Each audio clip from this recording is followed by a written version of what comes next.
আলাইকুম, আমি Sadia war the world news চ্যানেলে আপনাকে স্বাগত। শুরুতেই জানাবো আজকের গুরুত্বপূর্ণ আপডেট সংবাদগুলোর শিরোনাম। খালেদা জিয়াকে লন্ডনে নেওয়া বিলম্ব হতে পারে। এয়ার অ্যাম্বুলেন্স আসতে বিলম্বের কারণে বিএনপি চেয়ারপারসন ও সাবেক প্রধানমন্ত্রী খালেদা জিয়ার লন্ডন যাওয়ার প্রক্রিয়া কিছুটা পিছিয়ে যাচ্ছে। আগারগাঁওয়ে গ্যাস লিকেজ থেকে বিস্ফোরণ, একই পরিবারের 6 জন দগ্ধ। রাজধানীর আগারগাঁওয়ের একটি বাসায় গ্যাস লাইনের লিকেজ থেকে বিস্ফোরণের ঘটনায় নারী শিশুসহ একই পরিবারের 6 জন দগ্ধ হয়েছেন। পর্যাপ্ত মজুত থাকার সত্ত্বেও অস্থির পেঁয়াজের বাজার, নেপথ্যে সিন্ডিকেট। লক্ষ্যমাত্রার চেয়ে বেশি উৎপাদনের পরেও অস্থির পেঁয়াজের বাজার। মাঠ থেকে বাজারে আসতে শুরু করেছে নতুন পেঁয়াজ। কিছুদিন পরেই নতুন পেঁয়াজে ভরপুর থাকবে বাজার। এবার আসি আন্তর্জাতিক সংবাদে। এইদিকে পাকিস্তান আফগানিস্তান সীমান্তে ব্যাপক গোলাগুলি। পাকিস্তান ও আফগানিস্তান সীমান্তে ফের ব্যাপক গোলাগুলি হয়েছে। শুক্রবার দিবাগত রাতে দুই দেশের সেনাদের মধ্যে গুলি বিনিময় হয়। এবং সর্বশেষ খবর, মালয়েশিয়া সড়কে ঝরল প্রেমিক যুগলের প্রাণ। মালয়েশিয়ার তেঙ্গানুর হুলু তেঙ্গানু এলাকায় মর্মান্তিক সড়ক দুর্ঘটনায় প্রাণ হারিয়েছেন 25 ডিসেম্বর বিয়ে করতে যাওয়া এক প্রেমিক যুগল। এই ছিল আজকের গুরুত্বপূর্ণ আলোচিত সংবাদের শিরোনামগুলো। এখন বিস্তারিত সংবাদে আসছি, তবে তার আগে অনুরোধ রইল ভিডিওতে একটি লাইক দিয়ে চ্যানেলটি সাবস্ক্রাইব করুন এবং কমেন্টে জানিয়ে দিন আপনি কোন জায়গা বা কোন দেশ থেকে আমাদের এই সংবাদটি দেখছেন। খালেদা জিয়াকে লন্ডনে নেওয়া বিলম্ব হতে পারে। এয়ার অ্যাম্বুলেন্স আসতে বিলম্বের কারণে বিএনপি চেয়ারপারসন ও সাবেক প্রধানমন্ত্রী খালেদা জিয়ার লন্ডন যাওয়ার প্রক্রিয়া কিছুটা পিছিয়ে যাচ্ছে। বিএনপি চেয়ারপারসন খালেদা জিয়াকে রোববার লন্ডনে নেওয়ার কথা থাকলেও পুরো বিষয়টি নির্ভর করছে এয়ার অ্যাম্বুলেন্সের আগমন ও তার শারীরিক অবস্থার ওপর। কাতারের আমিরের দেওয়া বিশেষ এয়ার অ্যাম্বুলেন্স কারিগরি সমস্যার কারণে সময় মতো ঢাকায় পৌঁছাতে পারেনি। ফলে জার্মানি থেকে আরেকটি এয়ার অ্যাম্বুলেন্স আনার ব্যবস্থা করা হয়েছে। এটি শনিবার অথবা প্রয়োজনে মঙ্গলবার ঢাকায় পৌঁছাতে পারে। এদিকে চিকিৎসকরা জানিয়েছেন খালেদা জিয়ার শারীরিক অবস্থায় তেমন পরিবর্তন নেই। শুক্রবার রাতে তার এন্ডোস্কোপি করা হলে পাকস্থলীর অভ্যন্তরীণ রক্তক্ষরণ বন্ধ করা সম্ভব হয়। পরে একটি মাইনর অপারেশনও সম্পন্ন হয়।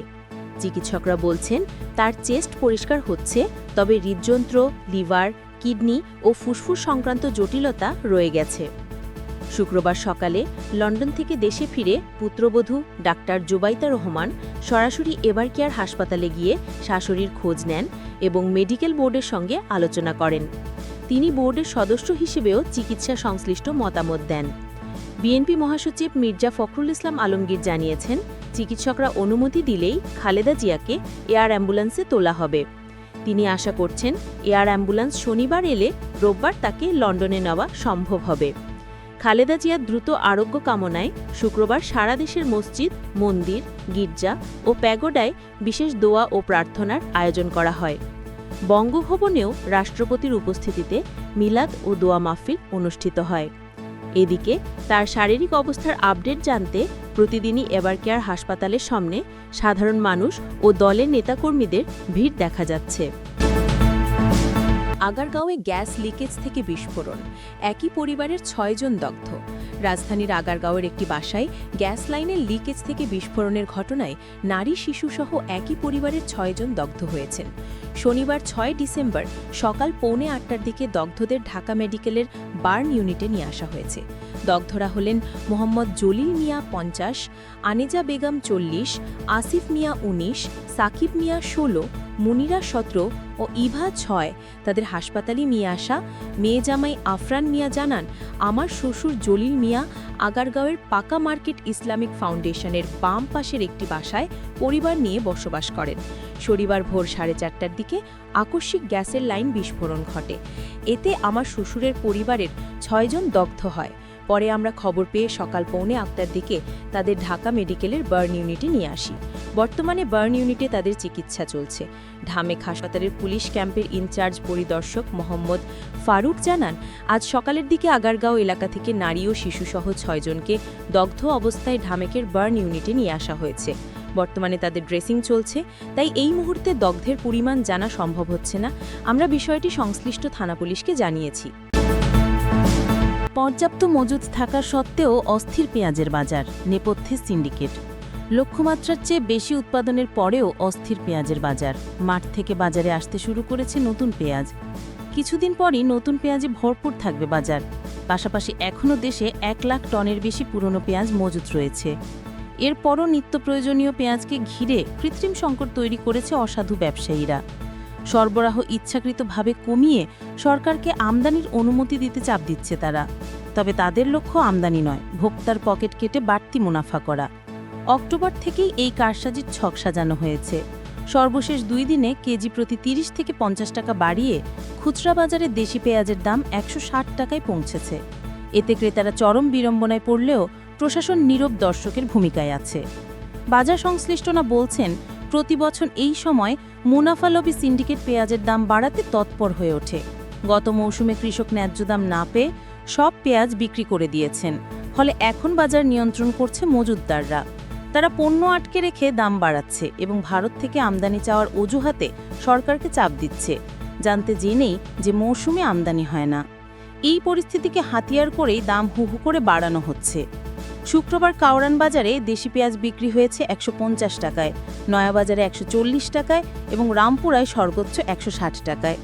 অথচ 2 দিন আগেও দাম ছিল 110 টাকা এবং অক্টোবরের শেষে ছিল মাত্র 70 টাকা। সেপ্টেম্বরে এই পেঁয়াজ বিক্রি হয়েছিল 60 থেকে 65 টাকায়। নয়াবাজারে কেনাকাটা করতে আসা ক্রেতা মোহাম্মদ ইমদাদুল হক বলেন, বাজারে পেঁয়াজের অভাব নেই, তারপরও বিক্রেতারা 1 মাস ধরে বাড়তি দামে বিক্রি করছে।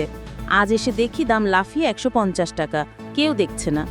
শ্যামবাজারে 5 কেজির পাল্লা বিক্রি হচ্ছে 600 টাকায়, কেজি প্রতি 120 টাকা। 4 দিন আগেও এর দাম ছিল 70 থেকে 80 টাকা। শ্যামবাজারের আড়তদার হেদায়েতুল্লাহ দাবি করেন, পুরনো পেঁয়াজ নষ্ট হয়ে যাচ্ছে এবং কৃষকেরা নতুন পেঁয়াজ ধরে রাখছেন, তাই সরবরাহ কমে গেছে। তাদের মতে আমদানি হলে দাম কমবে। কিন্তু কৃষি সম্প্রসারণ অধিদপ্তর ভিন্ন তথ্য দিয়েছে। বিভাগের অতিরিক্ত পরিচালক ড. জামাল উদ্দিন বলেন, বাজারে সরবরাহে কোনো ঘাটতি নেই। আমদানির অনুমতি আদায়ের উদ্দেশ্যে সিন্ডিকেট কৃত্রিম সংকট তৈরি করছে। এখনও দেশে 1 লাখ টনের বেশি পেঁয়াজ মজুদ রয়েছে। ক্যাবও বলছে, আড়তদার, কমিশন এজেন্ট ও দাদুন ব্যবসায়ীরাই মজুত করে বাজারে পণ্য ছাড়ছে না। ভালো উৎপাদন থাকা সত্ত্বেও তারা আমদানির পায়তারা করছে, যা কৃষকের ক্ষতির কারণ হতে পারে।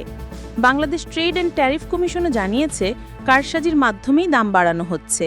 তাদের হিসেবে কেজি প্রতি পেঁয়াজের দাম 90 টাকার বেশি হওয়ার কথা নয়, অথচ বাজারে তা 115 টাকার ওপরে। পার্শ্ববর্তী দেশে একই পেঁয়াজ বিক্রি হচ্ছে মাত্র 30 টাকায়। এবার আসি আন্তর্জাতিক সংবাদে। এইদিকে পাকিস্তান আফগানিস্তান সীমান্তে ব্যাপক গোলাগুলি। পাকিস্তান ও আফগানিস্তান সীমান্তে ফের ব্যাপক গোলাগুলি হয়েছে। শুক্রবার দিবাগত রাতে 2 দেশের সেনাদের মধ্যে গুলি বিনিময় হয়। গোলাগুলির ঘটনা নিশ্চিত করেছে 2 দেশই, তবে তাৎক্ষণিকভাবে কোনো হতাহতের খবর পাওয়া যায়নি। খবর আল জাজিরার। আফগান তালেবান সরকারের মুখপত্র জাবিহুল্লাহ মুজাহিদ দাবি করেছেন, পাকিস্তান প্রথমে তাদের কান্দাহার প্রদেশের বোলদাকে হামলা চালায়। জবাবে পাকিস্তান জানিয়েছে, আফগানিস্তানের সেনারা প্রথমে চামান সীমান্তে বিনা উস্কানিতে গুলি ছুড়েছে। পাকিস্তানের প্রধানমন্ত্রীর মুখপত্র মোশাররফ জাইদি এক বিবৃতিতে বলেছেন, পাকিস্তান পুরোপুরি সতর্ক আছে। আমরা আমাদের ভৌগোলিক অখণ্ডতা এবং নাগরিকদের নিরাপত্তার জন্য প্রতিশ্রুতবদ্ধ।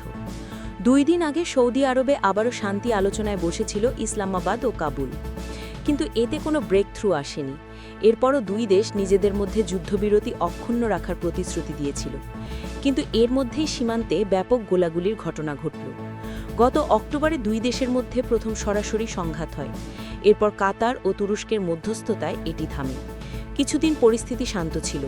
এরপর তারা সৌদি আরবে বৈঠকে মিলিত হয়, কিন্তু এই বৈঠকের 2 দিন না পেরুতেই আবারও সংঘর্ষে জড়ালো তারা। পাকিস্তানে গত কয়েকদিনে আরও কয়েকটি আত্মঘাতী ও সন্ত্রাসী হামলার ঘটনা ঘটেছে।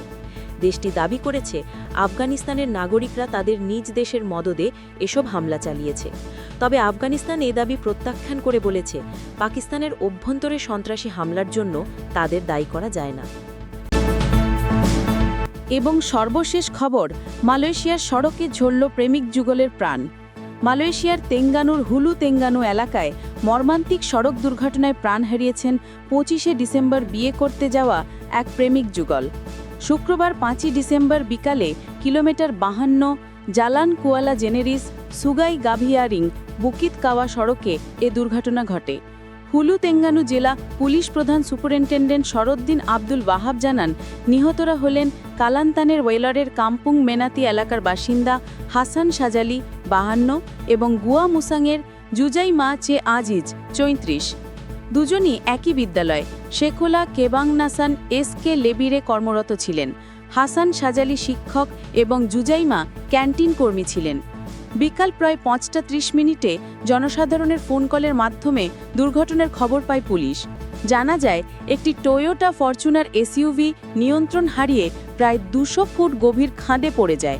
প্রাথমিক তদন্তে জানা গেছে হুলু তেঙ্গানু থেকে গুয়া মুসাঙ্গামী পথে যাত্রাকালে দম্পতি ভূমিধসে ক্ষতিগ্রস্ত ও বন্ধ ঘোষণা করা রাস্তার অংশে প্রবেশ করেন।